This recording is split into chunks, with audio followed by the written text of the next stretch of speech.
اعوذ باللہ السمیع العلیم من الشیطان الرجیم بسم اللہ الرحمن الرحیم تبارک الذی نزل الفرقان علی عبدہ لیکون للعالمین نذیرا الذی لہ ملک السماوات والارض ولم یتخذ ولدا ولم یکن لہ شریک فی الملک فی الملک وخلق کل شیء فقدرہ تقدیرا۔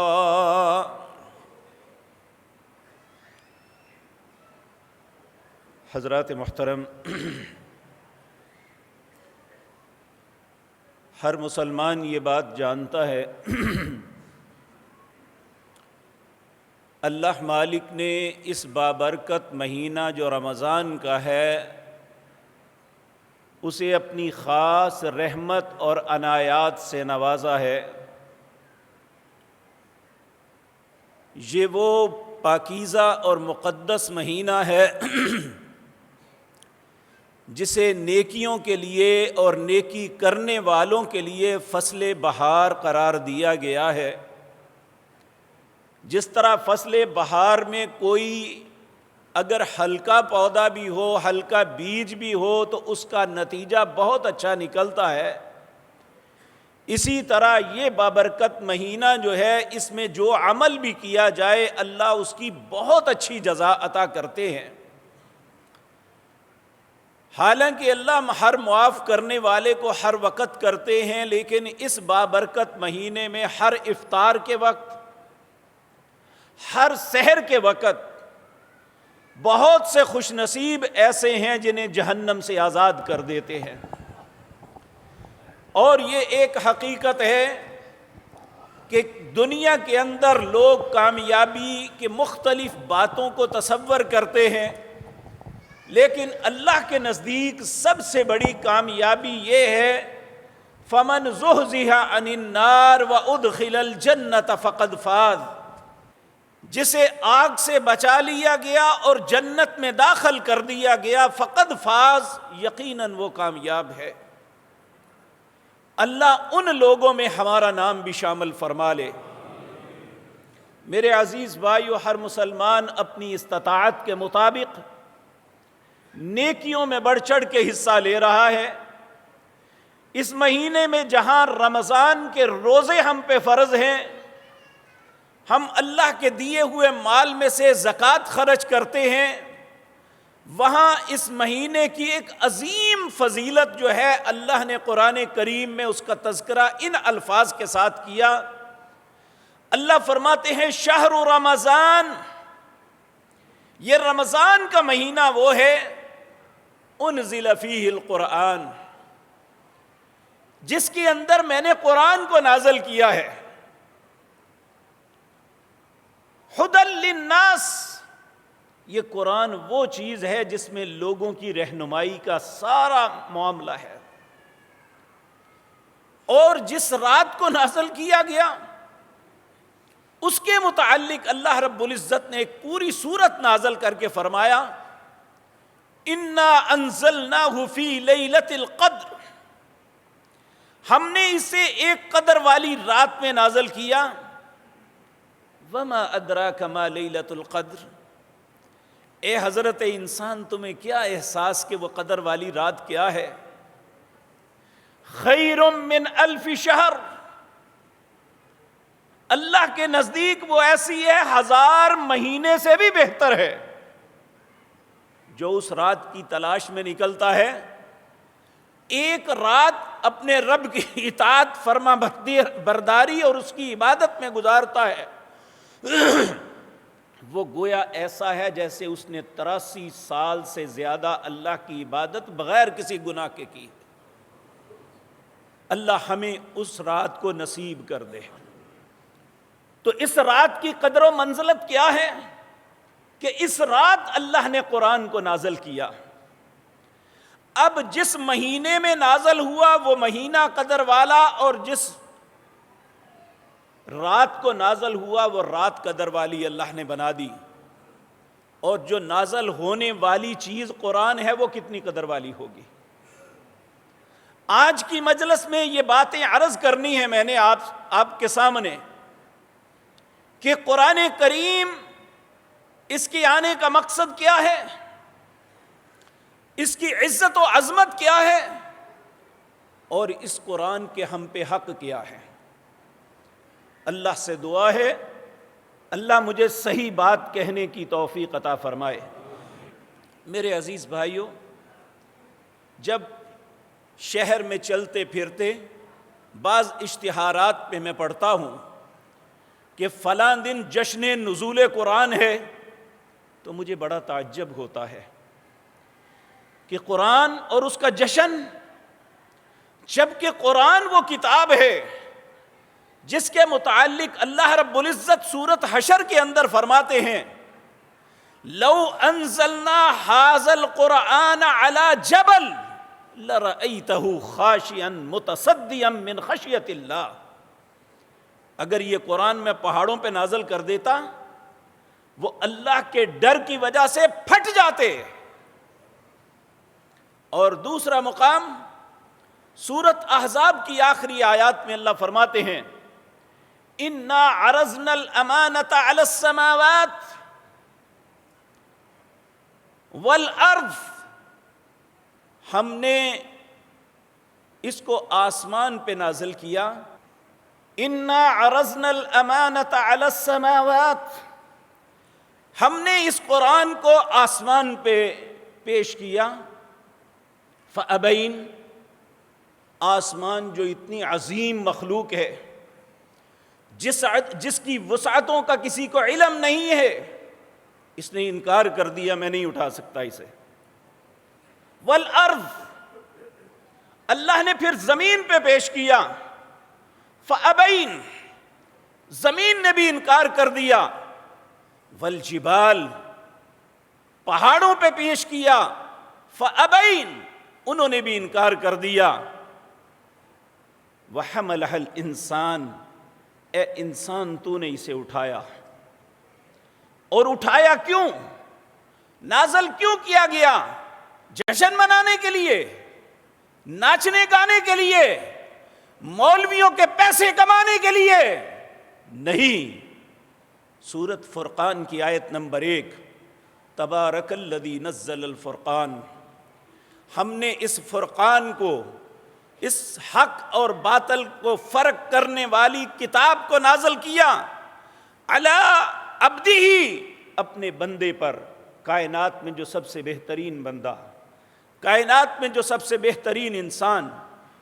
نبی کریم خود فرماتے ہیں کہ یہ بات میرے رب نے مجھے بتائی جب میں اپنے مخلوق میں سے چننے کا ارادہ کیا، تو اپنے سب سے پہلے جسے چنا وہ میں نے اپنی مخلوق میں دیکھا سب سے بہترین دل والا کون ہے، تو مجھے سب سے بہترین دل جناب محمد الرسول اللہ کا ملا۔ اس لیے میں نے انبیاء کی سروری، اس کا منصب انہیں عطا کیا۔ اللہ نے ان پہ اپنی سب سے آخری اور سب سے مقدس، سب سے مطہر اور نہ بدلنے والی کتاب کو نازل کیا۔ کیوں کیا؟ لِيَكُونَ لِلْعَالَمِينَ نَذِيرًا، تاکہ دنیا کے لوگوں کو اس میں سے ڈرایا جائے، انہیں ان کے انجام سے خبردار کیا جائے، انہیں نیکی کی دعوت دی جائے، انہیں برائی سے روکا جائے، انہیں اللہ کا رستہ بتایا جائے۔ یہ نہیں کہ اس قرآن کو سامنے رکھ کے ہم جشن منائیں، اس قرآن کو سامنے رکھ کے ہم پیسے کمائیں۔ یہ قرآن اس لیے نہیں آیا تھا۔ اللہ رب العزت نے لِيَكُونَ لِلْعَالَمِينَ نَذِيرًا اپنے پیارے بندے جناب محمد الرسول اللہ صلی اللہ علیہ وسلم پر اس لیے نازل کیا تھا تاکہ دنیا کے لوگوں کو ڈرایا جائے۔ اور ساتھ ہی فرمایا، پتہ ہے اسے بھیجنے والا کون ہے؟ الذی لہ ملک السماوات والارض، اس قرآن کو اس ذات نے نازل کیا، زمین و آسمان کے اندر اسی کی بادشاہت ہے۔ وَلَمْ يَتَّخِذْ وَلَدًا، اس کی کوئی اولاد نہیں، وَلَمْ يَكُنْ لَهُ شَرِيكٌ فِي الْمُلْكِ، چاہے وہ آسمان کی بادشاہت ہے، زمین کی ہے، وَلَمْ يَكُنْ لَهُ شَرِيكٌ فِي الْمُلْكِ، اس کی اس ساری بادشاہت میں اس کا کوئی بھی شریک نہیں ہے، کسی کا کوئی حصہ نہیں ہے۔ فرمایا وَخَلَقَ كُلِّ شَيْءٍ، کائنات میں جتنی چیزیں آپ دیکھتے ہیں جو آپ کے علم میں ہیں، جو آپ کے علم میں نہیں ہیں، وَخَلَقَ كُلِّ شَيْءٍ، سب کو پیدا کرنے والا اللہ ہے۔ فَقَدَّرَهُ، اس نے ہر چیز کا ایک اندازہ بنایا۔ اندازہ کیا بنایا؟ کہ کس نے کب پیدا ہونا ہے، کب تک دنیا میں رہنا ہے، کہاں کہاں رہنا ہے۔ وَمَا مِن دَابَّةٍ فِي الْأَرْضِ إِلَّا عَلَى اللَّهِ رِزْقُهَا وَيَعْلَمُ مُسْتَقَرَّهَا وَمُسْتَوْدَعَهَا كُلٌّ فِي كِتَابٍ مُبِينٍ، 12واں پارہ اس کی آیت نمبر 1۔ زمین پر رینگنے والا کوئی بھی جاندار ایسا نہیں، اس نے کب پیدا ہونا، کہاں کہاں رہنا، کہاں مرنا، کہاں دفن ہونا، اللہ نے سب کچھ ایک کتاب میں لکھ دیا ہے۔ چاہے وہ انسان دنیا میں گزر چکا ہے یا آئندہ آنے والا، اللہ رب العزت کے علم میں ہے۔ فَقَدَّرَهُ تَقْدِيرًا، اور اللہ نے ہر کی تقدیر کو بھی لکھ دیا۔ تو اس لیے میرے عزیز بھائیوں، ہمیں جس مالک نے یہ بھیجا ہے، یہ حقیقتاً اس کی پاک کلام ہے۔ یہ بات یاد رکھیں، یہ کسی مصنف کی لکھی ہوئی کتاب نہیں ہے۔ کفار نے ہمیشہ یہ الزام لگایا نبی کریم صلی اللہ علیہ وسلم پر، یہ انہیں کوئی جن سکھاتا ہے، یا نعوذ باللہ یہ خود لکھ کے لاتے ہیں۔ تو اللہ رب العزت نے قرآن کریم میں یہ بات ارشاد فرمائی، آپ کے دائیں ہاتھ نے کبھی کوئی لفظ لکھا ہی نہیں، تو پھر لکھ کے کہاں سے لے آئے؟ اور اس سے پہلے آپ نے کوئی کتاب پڑھی ہی نہیں، تو ایک نئی کتاب کیسے بنا لی؟ تو اس لیے ما کنت تدری مل کتاب، اس سے پہلے آپ نے کبھی کوئی کتاب نہیں پڑھی تھی۔ اور یاد رکھیں، کوئی بھی مصنف پڑھے بغیر نہیں لکھ سکتا۔ ان پڑھ آدمی کبھی کوئی کتاب، اور پھر قرآن جیسی جس کے متعلق مالک کا چیلنج ہے، وَإِن كُنتُمْ فِي رَيْبٍ مِّمَّا نَزَّلْنَا عَلَىٰ عَبْدِنَا فَأْتُوا بِسُورَةٍ مِّن مِّثْلِهِ وَادْعُوا شُهَدَاءَكُم مِّن دُونِ اللَّهِ إِن كُنتُمْ صَادِقِينَ۔ اگر تمہیں شک ہے جو اللہ نے اپنے پیارے بندے جناب محمد الرسول اللہ پہ نازل کی، وَإِن كُنتُمْ فِي رَيْبٍ مِّمَّا نَزَّلْنَا، اس میں اگر تمہیں شک ہے تو فَأْتُوا بِسُورَةٍ مِّن مِّثْلِهِ، اس کی مثل ایک صورت بنا کے لے آؤ۔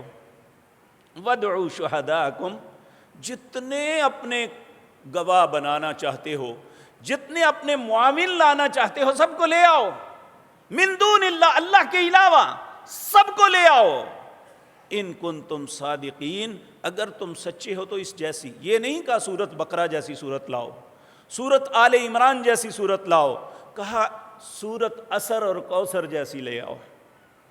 نبی کریم صلی اللہ علیہ وسلم کے زمانہ مبارک میں، آج جہاں ریاض ہے اس کے قریب ایک جگہ تھی یمامہ، یہ ریاض سے 25 کلومیٹر باہر ہے، آج بھی یہ بہت بڑی وادی ہے، وہاں انہوں نے اب چھاؤنی بنا دی ہے۔ یمامہ کا سردار تھا جس کا نام مسلمہ تھا، یہ بڑا ہی پڑھا لکھا آدمی تھا۔ اس نے جب نبی کریم صلی اللہ علیہ وسلم کی شہرت کو سنا اور آپ کی تعلیمات کو پھیلتے ہوئے دیکھا، اس کے ذہن میں خیال آیا، یہ میں پہلے آپ کو عرض کر دوں، یہ اتنا لائق تھا، اتنا اچھا خطیب تھا کہ یہ 6 گھنٹے گفتگو کرتا، جو لفظ ایک دفعہ زبان پہ آ جاتا دوبارہ نہیں آتا تھا۔ اس نے سوچا ایک ان پڑھ مکے کے اندر ان کے پیچھے اتنے لوگ لگ سکتے ہیں تو میں بھی کیوں نہ کروں۔ اس نے نعوذ باللہ نبوت کا جھوٹا دعویٰ کیا تھا۔ اس کا جو انجام ہوا وہ الگ بات ہے، میں جو آپ سے عرض کرنا چاہتا ہوں اس کی زندگی کا ایک واقعہ ہے۔ نبی کریم صلی اللہ علیہ وسلم کی مکی زندگی میں مکے سے ایک تجارتی قافلہ یمامہ گیا، اس قافلے کے اندر سب سے پڑھے لکھے آدمی تھے عمر بن عاص، یہ ابھی مسلمان نہیں ہوئے تھے۔ اسے جب پتہ چلا کہ مکے سے ایک قافلہ آیا ہے، اس نے کہا اس قافلے میں جو سب سے پڑھا لکھا آدمی ہے اسے میرے پاس بھیجو۔ عمر بن عاص گئے۔ عمر بن عاص یہ ایک بڑے پڑھے لکھے خاندان کے فرد تھے۔ مکے کے اندر جب بھی کسی کو سفارت کے لیے باہر بھیجنا ہوتا تو عمر بن عاص کو بھیجتے۔ یہ بڑی خوبصورت گفتگو کرتے اور بڑے دانا اور عقل مند انسان تھے۔ یہ مسلمہ کے پاس گئے، ابھی مسلمان نہیں ہوئے تھے، تو مسلمہ نے انہیں کہا آپ کا نام کیا ہے؟ انہوں نے کہا میرا نام عمر بن عاص ہے۔ کہا کہ جس شخصیت نے نبوت کا دعویٰ کیا ہے آپ اسے جانتے ہیں؟ کہا میں اچھی طرح جانتا ہوں۔ کہا کیا ان پہ کوئی نئی صورت بھی نازل ہوئی ہے؟ انہوں نے کہا ہاں میں نے ایک سنی ہے جو میرے دل پہ نقش ہو گئی ہے۔ ویسے تو میں زیادہ نہیں جانتا کیونکہ میں مسلمان نہیں ہوں، لیکن ایک بات مجھے بڑی بھلی معلوم ہوئی ہے جو میں نے سنی اور میرے دل کے اوپر نقش ہو گئی۔ انہوں نے سورۃ العصر کی تلاوت کی۔ کہنے لگے میں نے یہ سنا کہ وہ پڑھ رہے تھے اعوذ باللہ من الشیطان الرجیم والعصر ان الانسان لفی خسر الا الذین آمنوا وعملوا الصالحات وتواصوا بالحق وتواصوا بالصبر۔ کہنے لگا کہ میں نے سنا ہے کہ انہوں نے دعویٰ کیا ہے اس جیسی کوئی صورت نہیں بنا سکتا۔ انہوں نے کہا ہاں یہ بات میں نے بھی سنی ہے۔ کہنے لگا دیکھو میں تمہیں بنا کے دکھاتا ہوں، تم نے جو صورت پڑھی ہے اس کی ہم وزن ایک صورت بنا کے دکھاتا ہوں۔ عمر بن عاص ان کے دل میں بھی آیا کہ اچھی بات ہے، میں جا کے بتاؤں گا کہ دیکھیں جی انہوں نے چیلنج کیا اور اس کے مقابلے میں صورت بن گئی۔ اور بڑے فخر سے کہنے لگا سنو، پھر کہنے لگا یا وبر یا وبر فَإِنَّهُمْ أُذُنَانِ وَالصَّدْرُ۔ اے جنگل، اس کا معنی یہ بنتا ہے، سورۃ العصر کا معنی یہ ہے والعصر زمانے کی قسم ہے، ان الانسان لفی خسر، انسان خسارے کی طرف جا رہا ہے، الا الذین آمنوا وعملوا الصالحات، مگر وہ لوگ جو ایمان لائے انہوں نے نیک عمل کیے، وتواصوا بالحق، انہوں نے حق کا ساتھ دیا، وتواصوا بالصبر، اور صبر کرتے رہے، یہ کامیاب لوگ ہیں۔ تو کہنے لگا لو سنو یا وبر یا وبر فإنہم اذنان والصدر، اے جنگلی چوہے، اے جنگلی چوہے، تیرے دو بڑے کان اور چھوٹا سا سینہ۔ اپنے سینے پہ ہاتھ مار کے کہنے لگا عمر سناؤ میں نے صورت بنائی کہ نہیں؟ عمر بن عاص جو مسلمان نہیں تھے لیکن ایک پڑھے لکھے آدمی تھے، کہنے لگے واللہ باللہ سمت اللہ، یہ عرب قسم اللہ کے نام کی اس طرح مختلف اللہ کے ناموں کے ساتھ ہی اٹھاتے، مجھے اللہ کی قسم ہے، مجھے اللہ کی قسم ہے، مجھے اللہ کی قسم ہے، تو بھی جانتا ہے میں بھی جانتا ہوں، انت کذاب، تو جھوٹا ہے، تو کہتا ہے میں نے صورت بنائی، تو ایک چوہے کے متعلق دو شعر کہے، اور محمد الرسول اللہ نے جو کہی وہ تو انسان کی پوری زندگی کا احاطہ کرتی ہے۔ تو شرمندہ ہو گیا۔ تو یاد رکھیں اس کے متعلق، اس قرآن کے متعلق اللہ کا ہمیشہ سے چیلنج ہے، ہمیشہ تک ہے، کوئی دنیا کی طاقت اس قرآن کا مقابلہ نہیں کر سکی۔ اس سے پہلے 310 کتابیں ان کی اقوام میں ضائع کر دی۔ اللہ رب العزت نے اپنی آخری کتاب کے متعلق فرمایا اِنَّا نَحْنُ نَزَّلْنَا الذِّكْرَ وَإِنَّا لَهُ لَحَافِظُونَ، ہم نے اس ذکر کو نازل کیا، اس کی حفاظت بھی ہم خود کریں گے۔ میرے عزیز بھائیو، یہ نہیں ایک مرتبہ، سینکڑوں نہیں ہزاروں مرتبہ یہ کوششیں ہوئی۔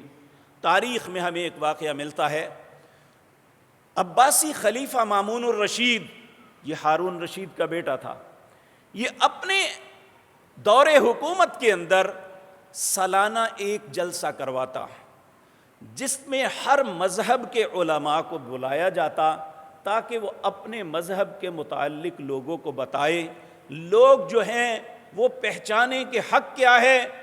اس میں یہود بھی آتے، عیسائی بھی آتے، مجوسی بھی آتے، مسلمان بھی ہوتے۔ ایک سال ایسا ہوا کہ اس جلسے کے اندر ایک بڑا ہی خوبصورت نوجوان یہودی مبلغ کی حیثیت سے آیا۔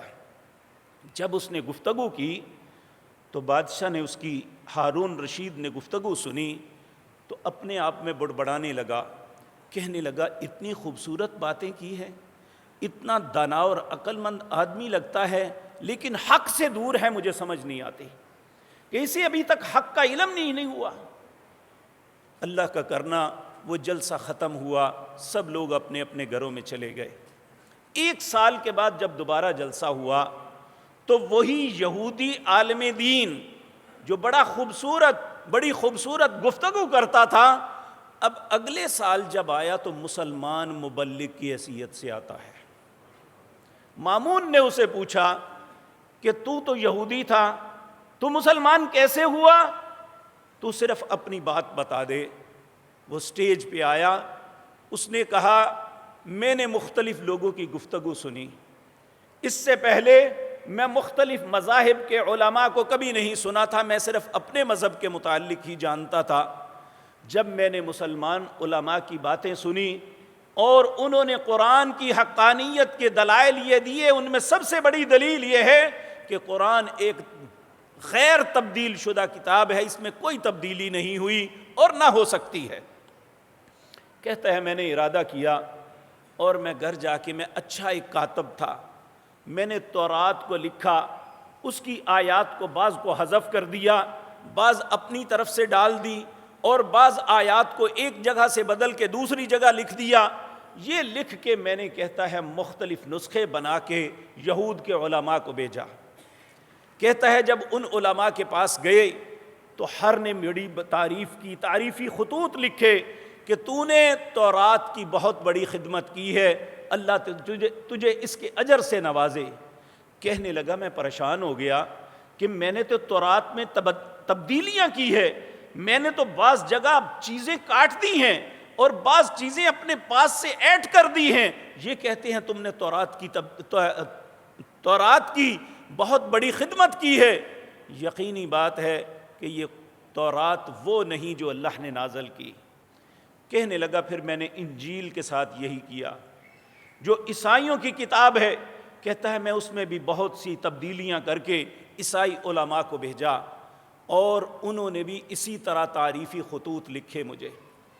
مجھے یہاں بھی بڑا ذہن میں قلق ہوا کہ نہ تورات صحیح ہے نہ انجیل صحیح ہے، کسی کو پتہ ہی نہیں چلا کہ میں نے کیا کیا ہے اس کے ساتھ۔ پھر کہتا ہے میں نے قرآن کے ساتھ یہی کیا۔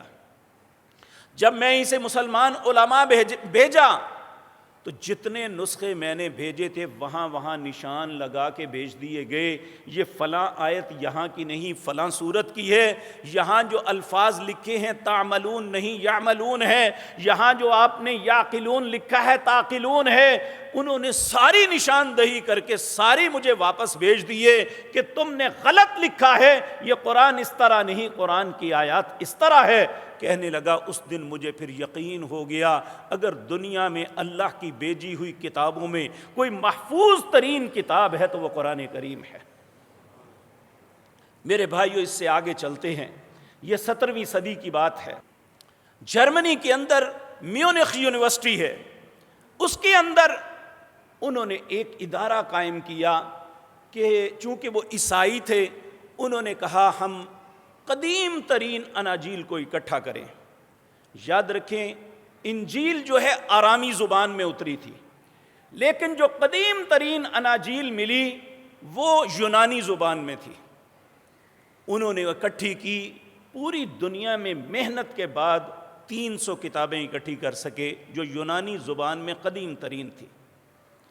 اب ان کا آپس میں موازنہ شروع ہوا۔ جب موازنہ ہوا تو اس کا ڈائریکٹر خود، اس نے جو رپورٹ لکھی وہ یہ تھی، کہنے لگا 300 کتابوں کے اندر میں نے مختلف مقام پہ جو فرق محسوس کیے وہ 2 لاکھ لفظوں کے ہیں۔ ایک کتاب سے دوسرے کتاب میں اتنا فرق ہے، حالانکہ ایک ہی کتاب تھی جو سیدنا عیسیٰ علیہ السلام پر نازل ہوئی، اور ان کی قوم نے یہ حشر کیا کہ 300 کتابوں کے اندر 2 لاکھ لفظوں کا آپس میں فرق تھا۔ پھر ان کے دل میں حسد پیدا ہوا کہ ہم قرآن کے متعلق بھی کریں۔ پھر وہ کہتا ہے پروکیشنل، اس کا ڈائریکٹر تھا، کہتا ہے ہم نے مختلف زمانوں کے قرآن کریم خریدنے، مختلف لائبریریوں سے حاصل کرنے شروع کر دیے، اور اس وقت تک 13 صدیوں کے قرآن، 42,000 قرآن کے نسخے اکٹھے کیے گئے، جو پہلی صدی سے لے کر، اور یہ بات یاد رکھیں، حضرت عثمان کے دور میں جو قرآن کے لکھا گیا تھا نا، اس کے 3 نسخے آج بھی دنیا میں موجود ہیں۔ ایک نسخہ سمرقند کے اندر ہے، تاشقند کے اندر ہے، ایک نسخہ انڈیا آفس لائبریری لندن میں ہے، اور ایک استنبول کی مسجد سلطان کے ساتھ جو توپ کاپی سرائے میوزیم ہے وہاں ہے، اور اس قرآن کے پہلے پارے کے آخر پہ خون کے دھبے ہیں، جس کے متعلق ترکوں کا دعویٰ ہے کہ یہ سیدنا عثمان کے زیر استعمال قرآن تھا، اور اس کے اوپر یہ جو دھبے ہیں یہ سیدنا عثمان کی شہادت کے وقت گرے تھے۔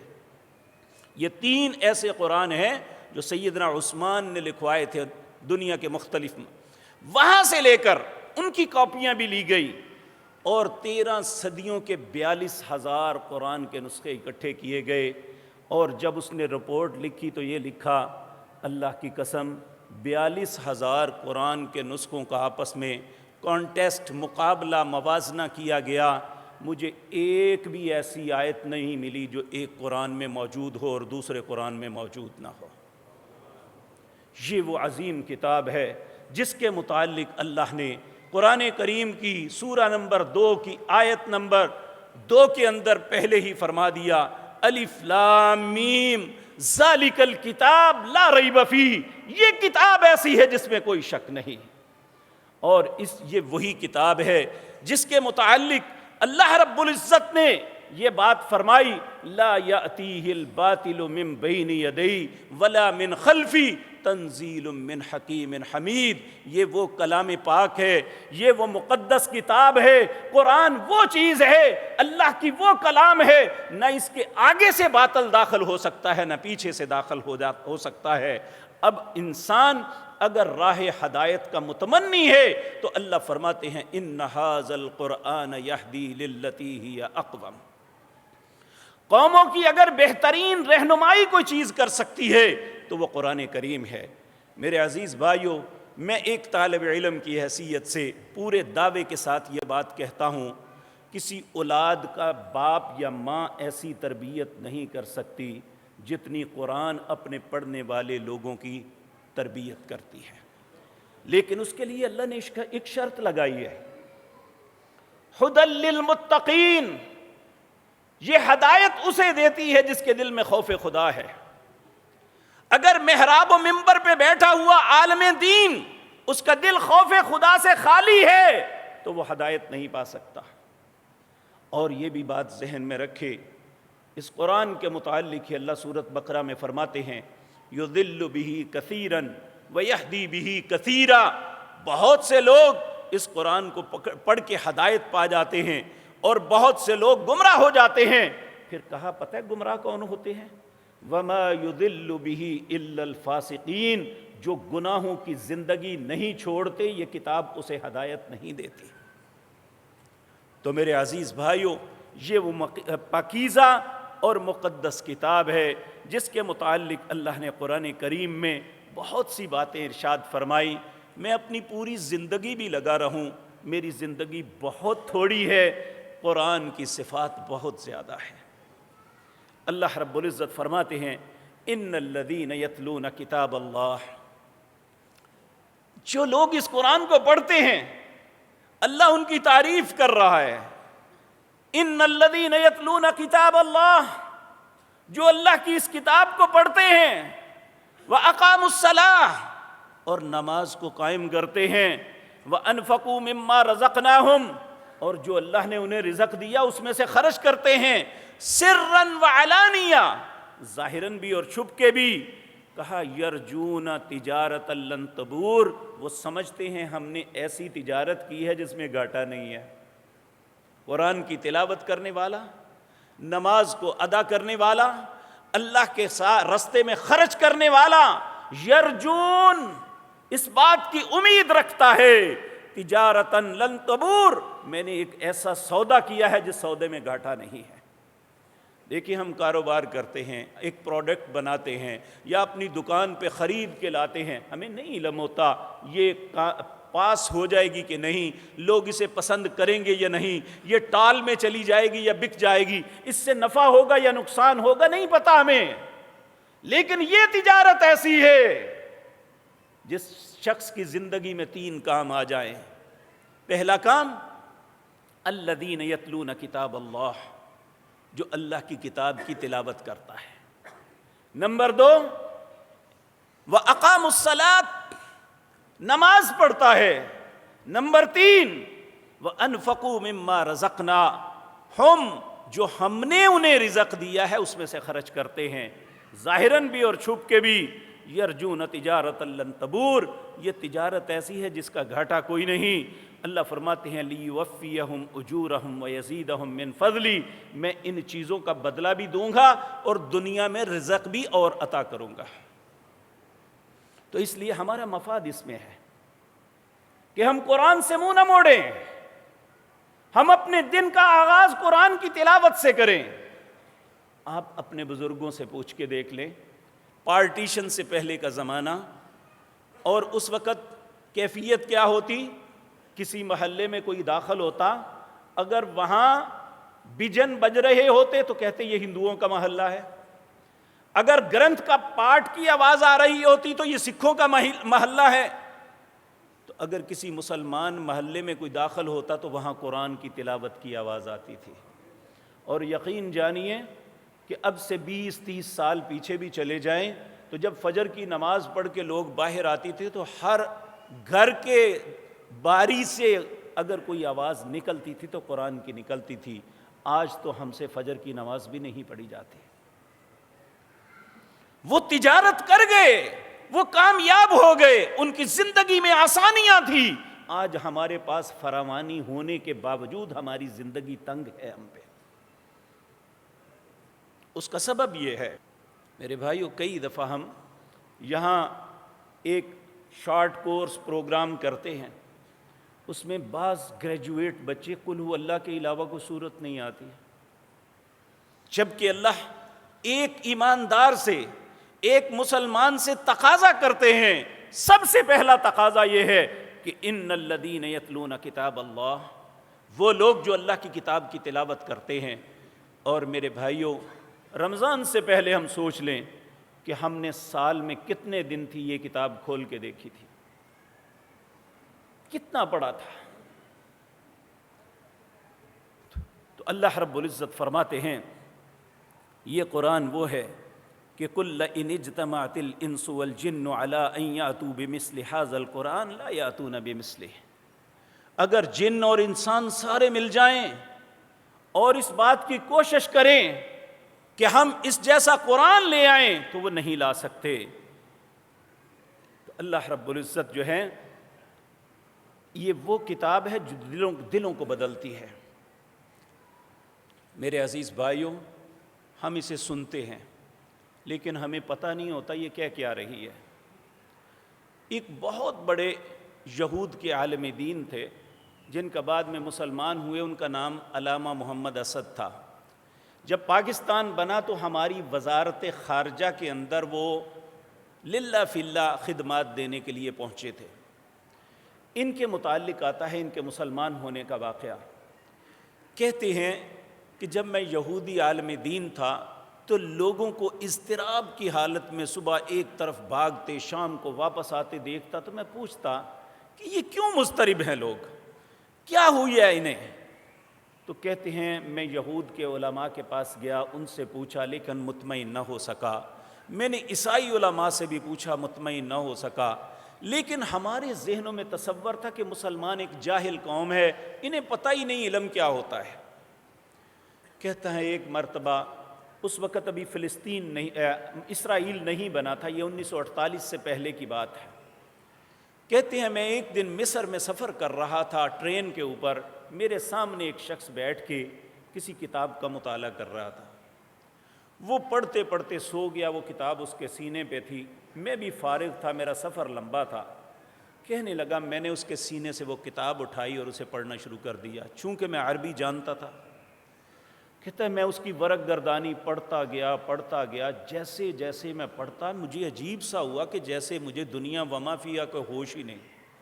کہتا ہے بالآخر میں اس صورت پہ پہنچا، الہاکم التکاثر حتی زرتم المقابر کلا سوف تعلمون ثم کلا سوف تعلمون۔ کہنے لگا ساری زندگی جس کا جواب کوئی یہودی اور عیسائی عالم نہیں دے سکا، اس کتاب نے مجھے اس کا جواب دے دیا کہ ہر انسان تکاثر کے لیے، زیادہ سے زیادہ مال کمانے کے لیے بھاگ رہا ہے، یہاں تک کہ وہ قبر میں جا پڑتا ہے۔ کہنے لگا شروع سے شروع کرتا، آخر میں پڑھتا، مجھے نہیں پتا سفر کب ختم ہوا، وہ بندہ کہاں چلا گیا۔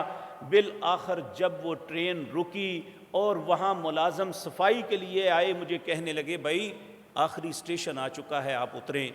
کہنے لگا پھر میں نے پوچھا یہ کیا ہے، اور پتہ چلا یہ وہ کتاب ہے جو محمد الرسول اللہ پہ نازل ہوئی، اور مجھے اس کتاب کی ایک چھوٹی سی صورت نے میرے دل کو بدل کے رکھ دیا۔ تو میرے بھائیو یہ دلوں کو بدلنے والی کتاب ہے۔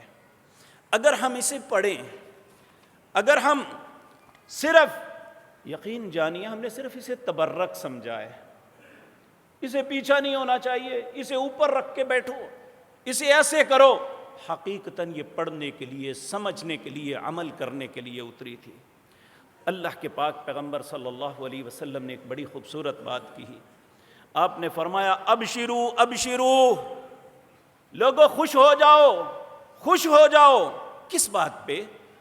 کہا تشہدو اللہ الہ الا اللہ وانی رسول اللہ، کیا تم شہادت دیتے ہو کہ اللہ کے علاوہ الہ کوئی نہیں اور میں اللہ کا رسول ہوں؟ سب نے بیک زبان کہا نعم، ہاں اللہ کے پاک پیغمبر ہم اس بات کی شہادت دیتے ہیں۔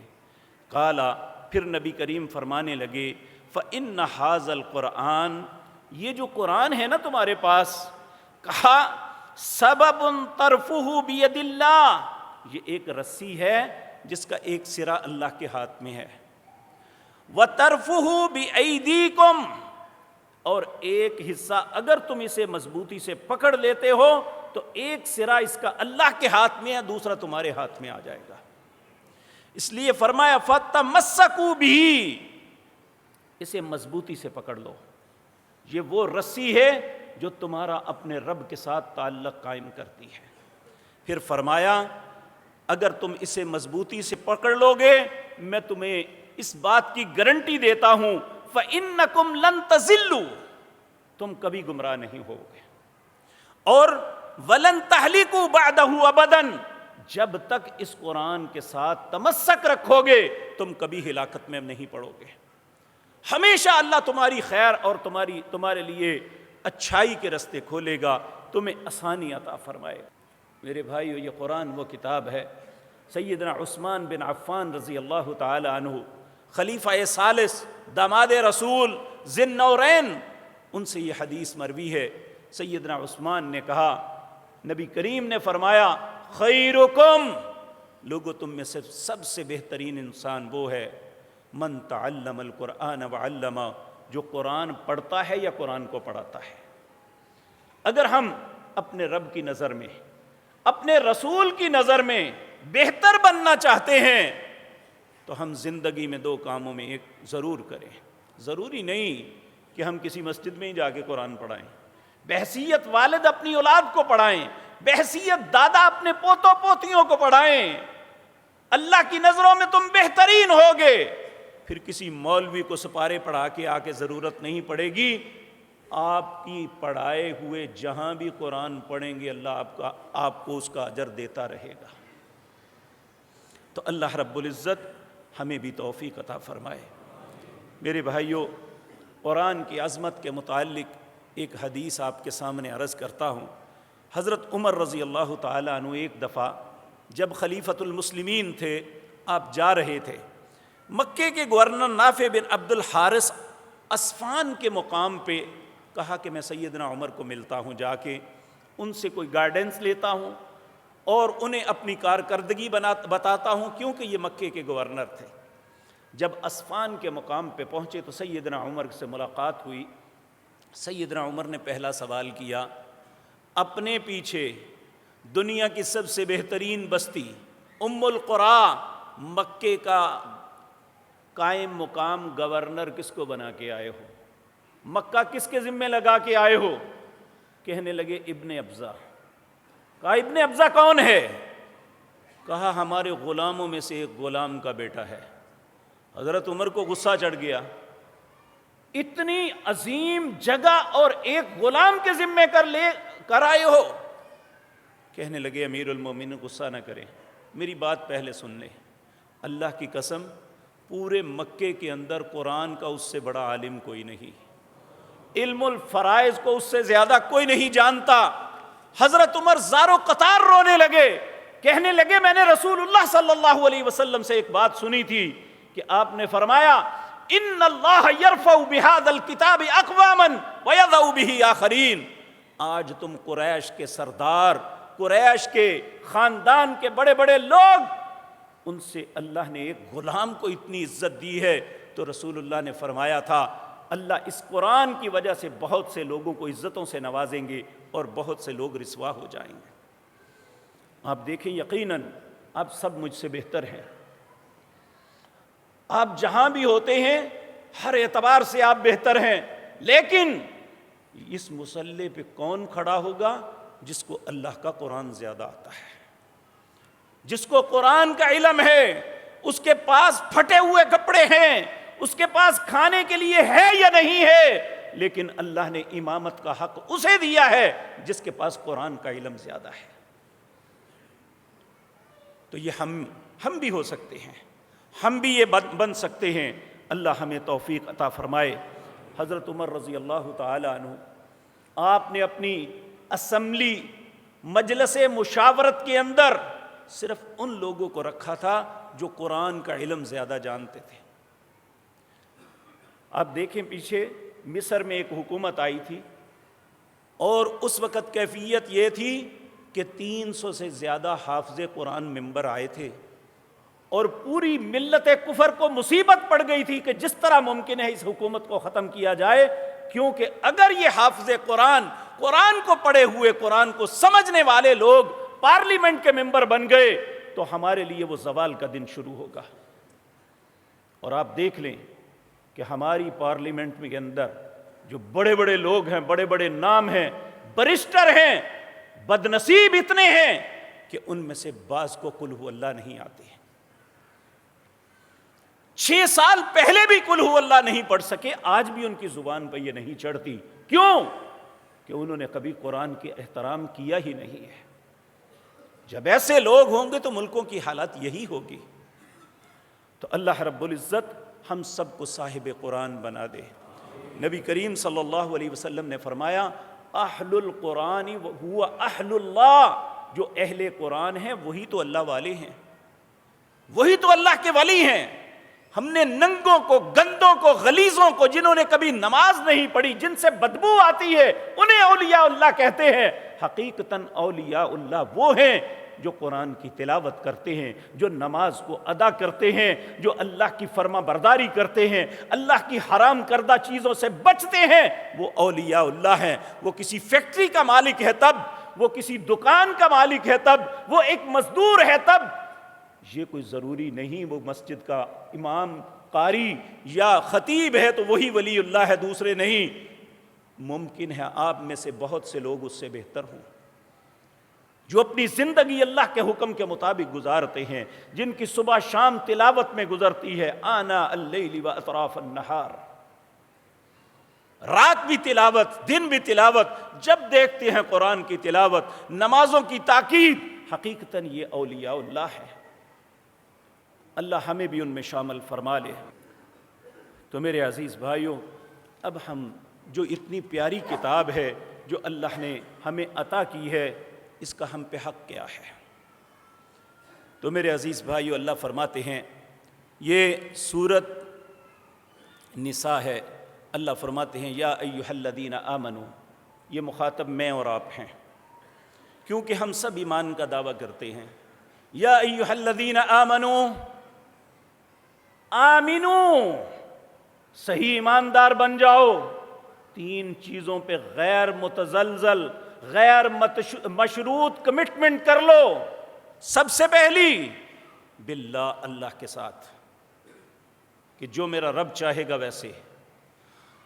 دوسرا ورسول ہی، اس کے رسول کے ساتھ، والکتاب، اور اس کی کتاب یعنی قرآن کے ساتھ۔ یہ غیر مشروط کمٹمنٹ کر لو، اس پہ پکے ایماندار بن جاؤ۔ نزل علی رسولہ، کتاب صرف وہی نہیں جو اللہ نے محمد الرسول اللہ پہ نازل کی، والکتاب الذی انزل من قبل، اور اس سے پہلے جو کتابیں ہیں ان کو بھی اللہ کی کتابیں تصور کرو، اگر انہوں نے بدلی ہیں تو وہ بدقسمتی ان کی ہے۔ پھر فرمایا وَمَن يَكْفُرْ بِاللَّهِ وَمَلَائِكَتِهِ وَكُتُبِهِ وَرُسُلِهِ وَالْيَوْمِ الْآخِرِ، جو شخص جس کی کمٹمنٹ اللہ کی کتاب کے ساتھ نہیں ہے، جس کی کمٹمنٹ اس کے رسولوں کے ساتھ نہیں ہے، فرشتوں کے اور اس کی کتابوں کے ساتھ نہیں ہے، وہ یاد رکھیں فقد ضل ضلالا بعیدا، وہ بہت دور کی گمراہی میں ہے۔ جو کتاب اللہ کو کتاب حق تسلیم نہیں کرتا وہ بہت بڑا گمراہ ہے۔ اللہ رب العزت فرماتے ہیں یہ وہ کتاب ہے وَإِنَّهُ لَتَنزِيلُ رَبِّ الْعَالَمِينَ، یہ رب العالمین کی طرف سے نازل کی گئی ہے۔ نزل بہ الروح الامین، روح الامین یعنی امانت دار فرشتہ جبریل اسے لے کے آیا، علی قلبک، جناب محمد الرسول اللہ کے دل پہ نازل کی، لِتَكُونَ مِنَ الْمُنذِرِينَ، تاکہ لوگوں کو اس کتاب کو سنا کے ڈرائیں، اس کا جشن نہیں منائیں، اس کو ڈرائیں۔ بِلِسَانٍ عَرَبِيٍّ مُبِينٍ، یہ ظاہر عربی زبان میں کتاب نازل کی گئی ہے۔ اب اس کا پہلا حق سن لیں۔ پہلا حق کیا ہے؟ اُتْلُ مَا أُوحِيَ إِلَيْكَ مِنَ الْكِتَابِ، جو اللہ نے اس کتاب کے ذریعے وحی کی ہے اس کی تلاوت کیجیے۔ سب سے پہلا حق اس قرآن کا اس کی تلاوت ہے۔ اور دوسرے مقام پہ سورۃ بقرہ کی آیت نمبر 121 میں اللہ فرماتے ہیں الذین آتیناہم الکتاب، وہ لوگ جنہیں ہم نے یہ کتاب دی ہے، یتلونہ حق تلاوتی، وہ اس کی تلاوت کا حق ادا کرتے ہیں، اولئک یؤمنون بی، حقیقتاً یہی ایماندار ہیں۔ اب میرے بھائیوں میں بھی اپنے دل سے پوچھوں، آپ بھی پوچھیں کہ پورے سال میں کتنے دن تلاوت کی تھی؟ ہمارے ایمان کے لیے شرط یہ ہے کہ جو لوگ اس کی تلاوت کرتے ہیں اولئک یؤمنون بی، وہ ایماندار ہیں۔ تو اگر ہم اس سے کوتاہی کرتے ہیں تو ہمارا ایمان پھر نہ ہونے کے برابر ہے۔ اللہ رب العزت ہم پہ رحم فرمائے۔ اس لیے زندگی میں معمول بنا لیں، جس طرح ہماری زندگی کے ٹائم ٹیبل ہیں، میں نے اس وقت فیکٹری جانا ہے، اس وقت دکان پہ جانا ہے، اس وقت میں نے ملازمت پہ جانا ہے، اس وقت میں نے کھانا کھانا ہے، اس وقت بچے کو دینا ہے، ایک وقت اللہ کی کتاب کو بھی تھوڑا سا دے دیں اور اس کی تلاوت اپنی زندگی کا معمول بنائیں۔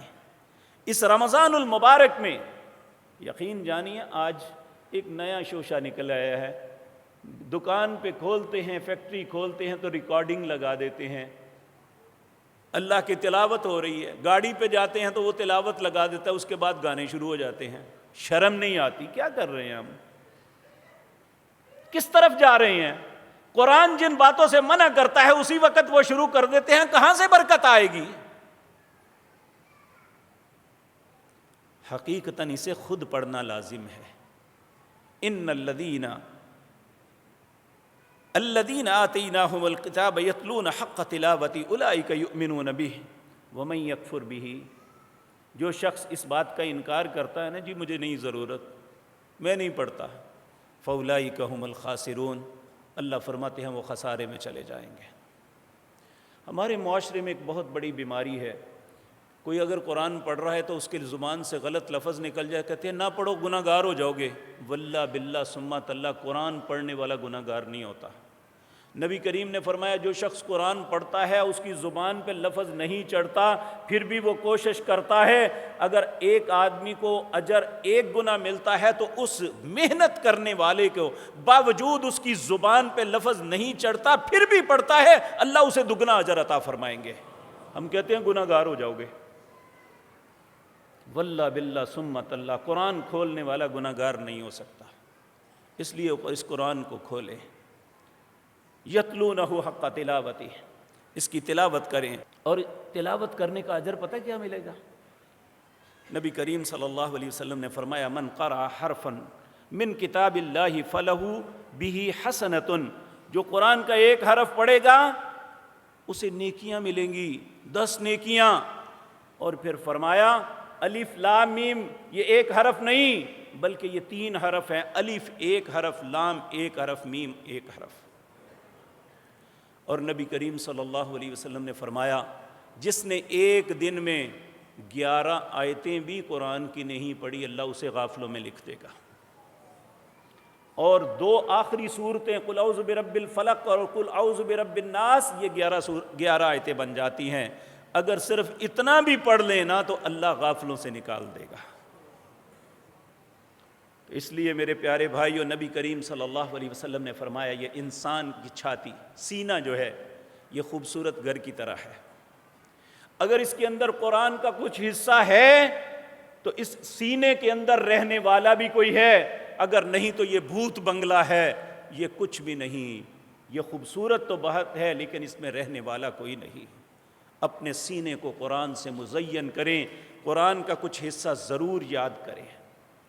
میرے بھائیو، دنیا میں حسد کرنا بدترین جرم اور گناہ ہے، لیکن اس شخص کے حسد کیا جا سکتا ہے جو قرآن کی تلاوت کرتا ہے اور وہ خوبصورت پڑھ رہا ہے۔ انسان حسدن کہے کہ اللہ مجھے بھی ایسی آواز دے، مجھے بھی یہ ہمت دے، میں اس سے زیادہ قرآن پڑھ کے دکھاؤں، یہاں حسد کرنا بھی جائز ہے۔ تو اللہ رب العزت پھر یہ ہے کہ قرآن کو خوش الہانی خوبصورت آواز میں پڑھنا، یہ بھی قرآن کا حق ہے۔ نبی کریم صلی اللہ علیہ وسلم نے فرمایا الماہر بالقرآن مع السفرۃ الکرام البررہ، قرآن کو خوبصورت انداز میں خوشنما پڑھ کے پڑھنے والا قیامت کے دن عزت والے فرشتوں کے ساتھ پرواز کرے گا۔ اس لیے قرآن کو خوبصورت انداز میں پڑھیں، اللہ ہمیں توفیق عطا فرمائے۔ پھر قرآن کا تیسرا حق یہ ہے کہ اللہ رب العزت فرماتے ہیں صرف پڑھنے تک نہیں رہنا، افلا یتدبرون القرآن ام علی قلوب اقفالها، قرآن کے متعلق غور و فکر بھی کرو، یہ کہتا کیا ہے؟ آپ نے کبھی حرم کے اماموں کی یا عرب علماء کی، عرب قراء کی تلاوتیں سنی ہوں گی؟ وہ نماز میں اس طرح روتے ہیں کہ ترس آتا ہے کہ انہیں کیا ہو گیا۔ جب ان آیات کی تلاوت کرتے ہیں تو اس وقت ان کی کیفیت ہی کچھ اور ہوتی ہے۔ اور حقیقت بات یہ ہے، ایک بڑی دیر کی بات ہے، مسجد نبوی کے امام ہیں علی عبد الرحمن حذیفی، سورۃ الحاقہ کی تلاوت کرتے ہوئے جب یہاں پہنچے، اللہ اکبر، فَيَوْمَئِذٍ وَقَعَتِ الْوَاقِعَةُ وَانشَقَّتِ السَّمَاءُ فَهِيَ يَوْمَئِذٍ وَاهِيَةٌ، جس دن واقعہ ہونے والی واقعہ ہوگی، آسمان کو ایک دم گرا دیا جائے گا، تو چیخیں مار کے پوری مسجد نبوی رو رہی تھی، امام بھی رو رہا تھا، مقتدی بھی رو رہے تھے۔ ہم قرآن کو سنتے ہیں، ہمارے دل تنگ پڑ جاتے ہیں کہ قاری صاحب نے اتنا وقت کیوں لگایا ہے۔ نبی کریم صلی اللہ علیہ وسلم ایک دن نماز پڑھا رہے تھے، سورۃ بقرہ کی پوری تلاوت کی فجر کی نماز میں، صحابہ نے کہا اب رکوع چلے جائیں گے، سورۃ آل عمران شروع کر دی، جب وہ ختم ہوئی تو انہوں نے کہا اب ختم کر دیں گے سورت اگلی، اللہ اکبر، سورۃ نساء شروع کر دی، پھر سورۃ مائدہ شروع کر دی، اللہ اکبر، 6 پارے ایک رکعت کے اندر نبی کریم صلی اللہ علیہ وسلم نے پڑھ دیے۔ تو میرے بھائیوں، ہمارا اس لیے دل تنگ پڑتا ہے کہ ہمیں احساس نہیں ہوتا کہ جو پڑھا جا رہا ہے اس کا معنی کیا ہے۔ اس لیے ہم میں سے ہر مسلمان کو چاہیے کہ قرآن کا تیسرا حق یہ ہے کہ اس کا ترجمہ پڑھا جائے۔ جب ہمیں ترجمے کا علم ہوگا تو جس طرح میں آپ سے بات آپ کی زبان میں کر رہا ہوں، آپ میری بات سن بھی رہے ہیں، سمجھ بھی رہے ہیں، شاید میرا خیال ہے کوئی بوریت بھی محسوس نہیں فرما رہے، اسی طرح جب یہ قرآن پڑھا جائے گا تو اس میں آپ کو بوریت نہیں ہوگی بلکہ لطف آئے گا۔ کبھی آپ جنت کی آیتیں سنیں گے، اللہ کے انعامات سنیں گے تو دل خوشی سے اچھل جائے گا، کبھی اللہ کی ڈانٹ سنیں گے تو دل ڈر جائے گا۔ اللہ رب العزت ہمیں سمجھنے کی توفیق عطا فرمائے۔ پھر آخری حق یہ ہے کہ اس قرآن کو پہ عمل کیا جائے، یہ عمل کی کتاب ہے۔ میرے بھائیوں، اللہ نے یہود پہ تورات نازل کی، انہوں نے اس پہ عمل نہیں کیا، تو اللہ نے ان کی مثال جو دی وہ سورۃ جمعہ 28ویں پارے میں ہے۔ اللہ فرماتے ہیں مثل الذین حملوا التوراۃ ثم لم يحملوها كمثل الحمار يحمل اسفارا بئس مثل القوم الذین كذبوا بآیاتنا واللہ لا يهدی القوم الظالمین۔ جنہیں ہم نے تورات دی تھی ان کی مثال یہ ہے جس طرح گدھا ہوتا ہے، اس پہ آپ بوجھ لاتے ہیں، اسے نہیں پتا میرے اوپر گوبر لدا ہوا ہے یا کوئی مقدس کتاب پڑی ہوئی ہے۔ ان کی مثال گدھے جیسی ہے۔ بئس مثل القوم الذین کذبوا بآیات اللہ، یہ اس قوم کی مثال ہے جو اللہ کی آیات کو سن کے بھی جھٹلا دیتی ہے۔ اللہ ایسی بات سے ہمیں محفوظ رکھے۔ تو میرے بھائیو، یہ عمل کی کتاب ہے۔ جب ہم اسے پڑھیں گے، اور پھر یہ بھی میں بات عرض کر دوں، پڑھے لکھے لوگ جانتے ہیں جب فرصت کا وقت ہوتا تھا تو مختلف ناول پڑھتے تھے، تو اگر کوئی تاریخ کے ساتھ مس رکھتا تھا، وہ نسیم حجازی کی ایک سلسلہ وار کتابیں تھیں، وہ پڑھتا تھا، مختلف صحابہ کے متعلق انہوں نے لکھی ہوئی تھی۔ ایک دفعہ زیادہ سے زیادہ 2 دفعہ پڑھنے کے بعد تیسری دفعہ دل نہیں چاہتا تھا۔ اور دنیا کی کوئی بھی کتاب آپ لے لیں، آپ ایک دفعہ پڑھیں گے، دوسری دفعہ پڑھیں گے، کہتے ہیں یہ تو میں پڑھی ہوئی ہے۔